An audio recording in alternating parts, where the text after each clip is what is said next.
Hey everyone, happy Sunday. I hope that wherever you are and whatever you're doing, you are having a fantastic day. Me, I'm laughing at myself because normally I do this in one take and it's taken me like 10 times to get to this point today, which is why I'm nursing my coffee. It's kind of early in the morning. I just finished recording 10 and 10 I can normally throw out in like 20, 30 minutes. I can get everything in the can. Today it took me 38 minutes to record. I had to go back and do the shorts a couple of times. I made a factual error at the very beginning, so I had to go back and top and tail it at the start. Anyway, let's see if we can get to the end of this one, okay? So tomorrow I am traveling to Texas. That's not actually correct. Tomorrow I'm driving to California. Then the day after we're driving to Arizona. Then the day after that we're driving to New Mexico. And then we're driving to Texas because we are taking an electric car from Portland, Oregon, all the way to Austin, Texas for Fully Charged Live, which is next weekend. I'm really excited about seeing Robert and the rest of the crew. Really excited to see Chelsea again. I haven't seen her since the LA Auto Show. Really excited to see all of you guys. I know there are plenty of you coming. And there's going to be an EV one there and everything else. It's super exciting. But we are driving rather than flying. And I know that's unusual. Most people are going to fly in. We are going to drive in because we didn't want to fly. We felt it was a bit hypocritical turning up at an EV event, having flown when we could have driven. Also, we've got a lot of gear. We wanted to take all of that. It's the same reasons we decided to drive to Vegas for CES. When we drove to Vegas and CES, we had a lot of gear with us. We had like 2 full-size computers in the car. We had a trailer on the back with all of our camera gear in it. This time we're not bringing the computers, so we don't need to put the trailer on the back. We can put everything actually in the car, which means we won't have to drive so slow in California because California has a limit on how fast you can drive if you've got a trailer on. So you'll actually be able to drive a little bit faster in California, which will save us some time. All told, the trip is probably going to take us between 40 and 52 hours, depending on, so 48 and 52 hours, depending on how efficient we are and charging stations and things like that. But it got me thinking, what is your limit when it comes to EV road trips? I think most people would probably stop at a couple of 100 miles. Like maybe they'd do 400 or 500 miles in a day. So one rapid charge, they'd be okay. But multiple rapid charges in a day, I think most people would probably go no.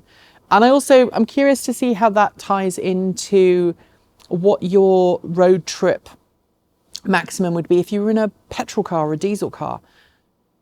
Is your tolerance for road tripping less in an EV than it would be in a internal combustion engine car? Or is it the same? Is it longer?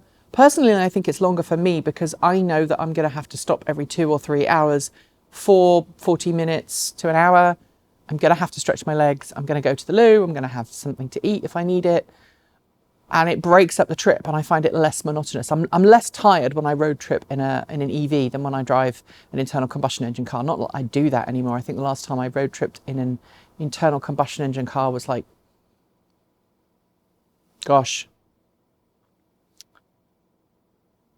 8, 9 years ago. Anyway, if I was in Europe right now and I had to go to Austin, pretend that Austin was in Europe and I had to drive a similar distance, I would probably see if I could take a train rather than a plane or a car because trains in Europe are really good. They're really efficient. They're really fast. Most of them are running on electricity. And apart from the UK, where train prices are ridiculously expensive, how do you travel by train in the UK? I would be able to afford it if I was in mainland Europe. Over here, we don't have a train network in the United States. We do, but it's very slow and very boring and it gets held up a lot and it kind of is the slowest way to travel.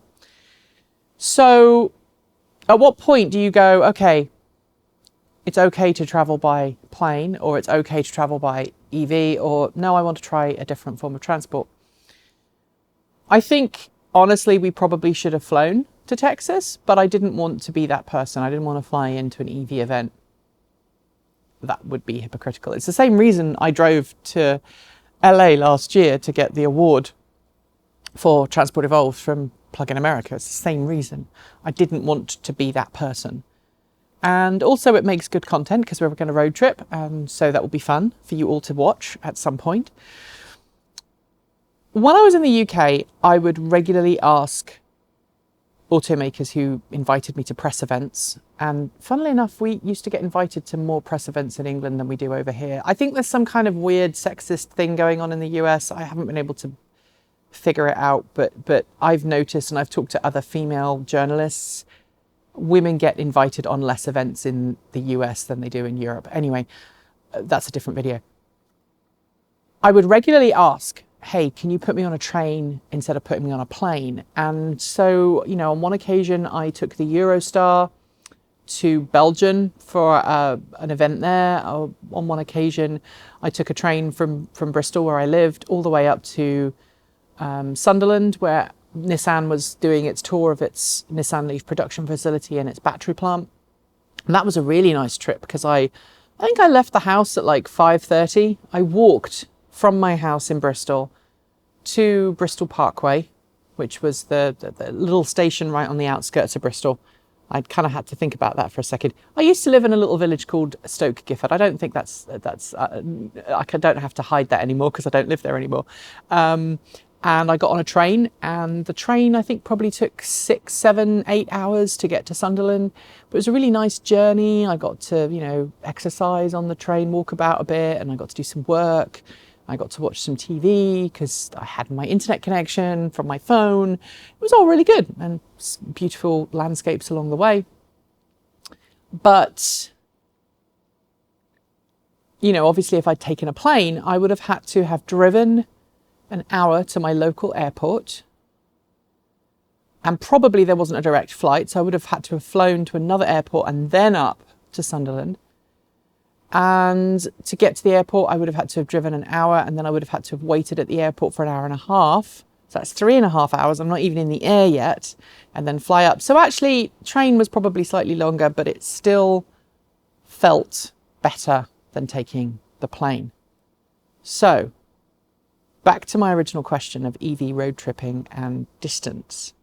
At what point do you say, no, not doing it?